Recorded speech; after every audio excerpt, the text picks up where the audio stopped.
What's up, everybody? Welcome back to the VSO Gun Channel. Thanks for joining us here today. And we've done it. We've completed the 5,000 round test on the ODS-1775, and today's video is actually going to be our recap video from that 5,000 round test, final synopsis, etc. And the way that we're going to conduct that is basically I'm going to roll in the before we shot any ammo through the gun, and then the after we shot all the ammo through the gun photographs, so you guys can see that. And there are a few things that I did want to remark on really quick before we get fully started, and that is the last video that we did on this gun, around the 4,200 round mark or something like that.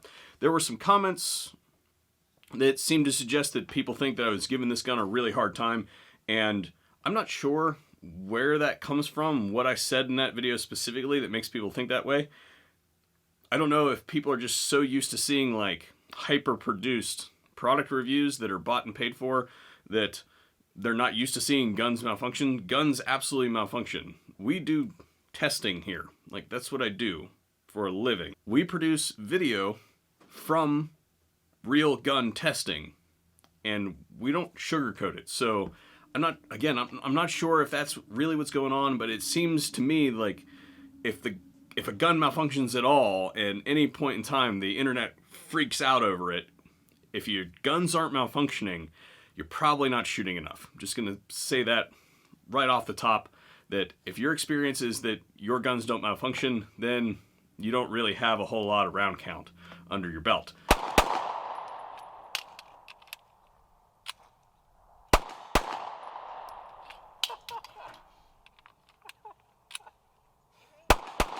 That said, this gun, if I were to give it a score, and this is really contrived, I just want to set the record straight here. If I was going to give it a score, it would be a solid A-. Okay, this gun's pretty freaking sweet. Now, all that aside, let's see, did it pass? And to do that, we're going to go over and do the Headspace procedure really quick. No-go gauge. And we're not even going to strip this thing down because this thing is going to be nowhere close. We're just going to go ahead and pop this in here, get it on the extractor real quick. A little bit challenging because of the rail there. We're going to go ahead and just set that forward a little bit, get the force gauge. Rod in, force gauge is zeroed. Let's give her 20 kg.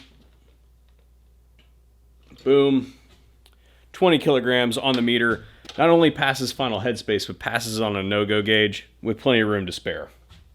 So let's go ahead and work ourselves back to front, and we'll have another few inserts in there. Stock stayed solid the entire time.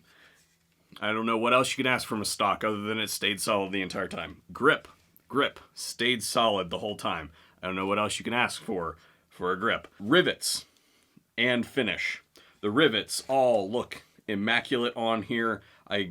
Again, they look like rivets. I'll roll them really quick. The finish held up great, even though this gun, we put through an ultrasonic cleaner every single time we went to clean them, and then I scrubbed the crap out of this gun with hops. I have to say that the Cerakote definitely looks properly applied in this instance. I think they did a good job there. Now, internal components. One of the things that I've mentioned throughout this testing is that the ALG trigger group is too hard. Plain and simple. That's an ALG problem. They did that. And unfortunately, for Occam Defense, there's not a whole lot of single hook alternatives out there on the market. So they made the choice to go with the ALG trigger. Because the ALG trigger components are super hard, it is going to enhance the wear on things like the carrier tail. We expect that to happen. We also expect to see some fitting damage, if you will, as in throughout the firing sequence, shooting the gun, we expect to see wherever any of the ALG components interact with the properly heat-treated parts, we are going to see some scoring, some kind of interaction between those parts printed on the commie spec parts. Like, that's just going to happen because the commie parts are softer. Just because they're softer doesn't mean they're inferior. And the thing is, I don't really know of another trigger that is all around as good as the ALG trigger, so it's kind of a trade-off. So because of that, again, over the course of 5,000 rounds, we've seen a few nicks and dings in the bolt and carrier as related to their interaction points with the ALG components. The good news is, this is America, and because it's America and we have capitalism, If you feel so inclined, you can downgrade from the ALG trigger to any other after factory trigger with a meager investment of like 30 bucks or so. I mean, I don't know what a rack's going for these days, but regardless, you can get a decent trigger that isn't quite as light or all around as tuned, if you will, as the ALG trigger, with a couple bucks and a little bit of time from a qualified gunsmith, or you can install it yourself. Moving forward to the bolt and trunnion, and the bolt and trunnion as evidenced by the thing passing on a no-go gauge after 5,000 rounds. Remember, the no-go gauge is the intermediate gauge. It's only valid as a test for when the gun is new manufactured. The definitive failure test is a field gauge, which is much farther out, past with flying colors. So as you could surmise from that, we had no issues with degradation of the primary and secondary locking lugs on either the bolt or the trunnion. Moving on to the final Dykem test. My phone, not yours. In fact, that's definitely Brian right now from Occam Defense, so look at that. Moving on to the final Dykem test. If you guys haven't been keeping up on what the Dykem test is, it basically allows us to take a look at how the gun is distributing force across the two locking lugs. And to do that, we use blue Dykem. It's a layout fluid that basically rubs off when it gets a bunch of, silent mode. It rubs off as the two surfaces work, and that gives us an indication of how it's working. We do it in two stages. And first is just a hand cycle, so we're going to take 5 rounds and hand cycle them through this gun. 1.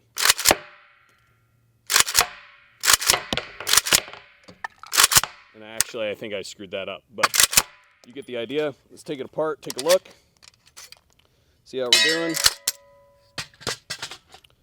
And what we've got going on here is what I'm going to call some beautiful distribution there. Looks like it's fairly evenly distributed between the primary and secondary locking lugs, even after 5,000 rounds, maybe a little bit towards the secondary locking lug. I'm not sure, but that looks pretty good. I'm going to repaint and we're going to go live fire. Here we go.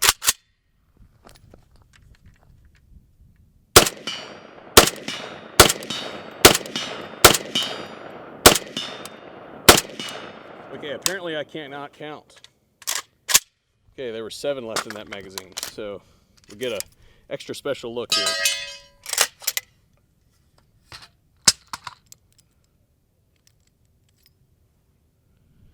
Guys, this is perfectly even.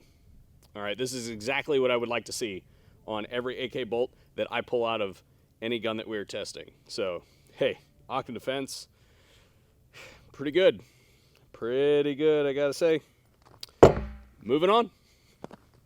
Arguably, the most important part of getting AKs right is the bolt fitting. And I have to say that this is some AA+ bolt fitting work on Occam's part. The Merc Handguard here on the front. If you guys remember back to, I think it was the end of part 1, we had some precession in the handguard. It was actually sliding forward a little bit, and we were concerned that it was going to create some crowding issues, but it turns out actually that between when we got our sample and when the final production models were hitting the market, we had a change in the way the finish was done on the barrel, and that then interfaces with what I'm going to call the handguard nut that holds the handguard on. And so we sent it back because we wanted to test that to see. They redid the finish there. We had no precession for the last 2,000 rounds, and we had no precession for the last 800 rounds either. The thing is rock solid right where it was when it came back. So we're going to call that one a solid fix. This is how things are done, people. Like, this is how we figure this kind of stuff out.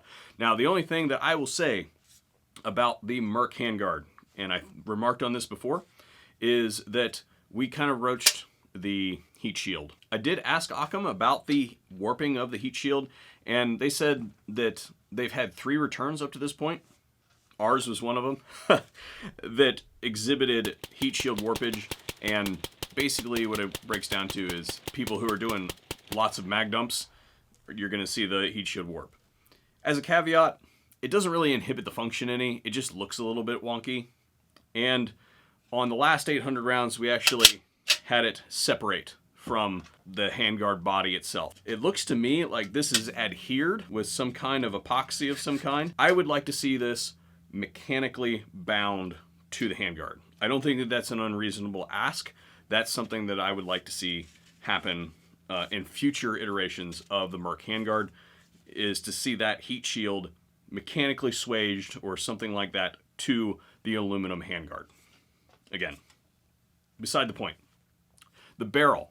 Well, for the barrel, I can think of only one way to test the barrel, and that is to see what does the final accuracy look like. There are literally 6 rounds to shoot through this gun before it reaches the 5,000 round mark. So we're going to use those last 6 rounds to do the final accuracy, and we're also going to combine it with the suppressed versus unsuppressed test final. Because, well, to be realistic, I still have it set up with the RMR on it, so I'm not going to be super accurate. So we might as well have something to compare it to, because unfortunately the scope that I normally use to do final accuracy is hard mounted on another project. So we're just going to roll with it as it is. Remember, when we started this test, this gun was a laser gun. So we're just going to kind of get an idea of how it's doing now that we've shot about 5,000 rounds through it. So without further ado, and we're going to be shooting the same Fiocchi brass cased 7.62x39 ammunition. In fact, it is the same box. Went out of my way.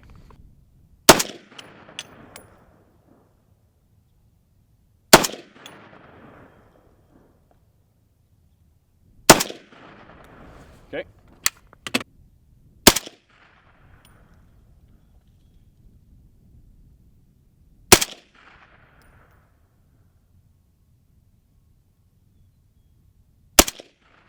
Okay, let's go get the target. I'm gonna bring it back because it's kind of windy today. All right, so I don't know that this is actually what happened, but we've got what looks like one distinct group and then a second distinct group. I don't consider this point of impact shift. Point of impact shift to me is like unsuppressed group here, suppressed group over here, or off the paper or something like that. For 50 yards with iron sights, boys and girls, I can't believe that I actually just shot this group, to be honest. Like, or these two groups. Like, I don't believe that God was shining on me today along with the sun, because that's pretty good. In fact, that may even be better. I have to go back and look. May even be better than our original group. I'm not entirely sure. Now, it is entirely possible that this was out of the first group, this was out of the first group, out of the first group, second, third, you know. It's entirely possible that those are actually sharing bullets. I didn't put a camera downrange, but so far it looks like the 5,000 round test on the ODS-1775 doesn't really seem to have degraded the accuracy any. I'm impressed. Now, I will admit that I'm not entirely sure that I could replicate that. Okay, I was having a really good day that day. I was shooting pretty awesome all day, and it just so happened that I got a really good group with the ODS. But you can see suppressed versus unsuppressed looks good. That does tell us that the alignment's probably still good, but we're going to go ahead and check the alignment on this thing really quick to make sure that that didn't go anywhere. Again, this is pin and welded. I can't imagine that it went anywhere. Here we go. Boys and girls, can't ask for more than that. Perfect alignment. I didn't expect there to be a problem. I just wanted to show it to you guys. Remember that there are two options as far as that is concerned. There's the dead air mount, which is what this thing's got on the end of it, and then there's also the OSS mounts if you guys want to run those flow-through cans, which tend to be pretty good on piston guns, which this is a piston gun. Updates from Occam Defense that I just got off the phone a little while ago with them, and we have new sights that are going to be coming on the ODS. They're very similar to the ones that are on this thing. I really like the CZ sights, especially on this gun, how low profile they are. That's always a thing when you're talking about AKs, getting the sights to mount low enough. That's why we have a really low profile RMR mount on this thing, is getting the sights low enough to be usable are often an issue with AKs. However, CZ sights, kind of hard to source. Not gonna lie, I actually had trouble finding them on the open market myself. I'm sure that Occam has the same problem, and whenever you're trying to manufacture a rifle, you can't have the whole project held up because you have one particular part that you can't get your hands on. So I can't blame them for wanting to have a America solution, and the America solution is sometimes you're just better off doing it yourself, and doing it yourself in America means just making it. You know, guys, other than that, this is a solid rifle. I have to give it 2 thumbs up. Again, probably if I had to give a letter grade, A-. So I suppose the last most relevant question would be, Kurt, why is it an A- instead of an A+? And I would say that there were probably just a few things over the course of the breadth of the testing that we'd have to deduct some points for. Things like the ALG trigger group issue. And we did have that procession in the rail. That's been addressed. Not a big deal. That's how we figure that sort of stuff out. But also, like, at the very beginning, we had some choosiness in the magazines. I know that we all know that Magpul AK magazines are garbage. Fucking Magpul. But that is kind of what a lot of people ship with their guns. The gun should be able to handle the Magpul magazine, even though it's a really nice gun. So maybe you shouldn't shoot utter garbage through your really nice gun. I don't know. I just feel like they're, again, it resolved itself, but I would say that right out the gate, you know, the Magpul issue is a Magpul issue.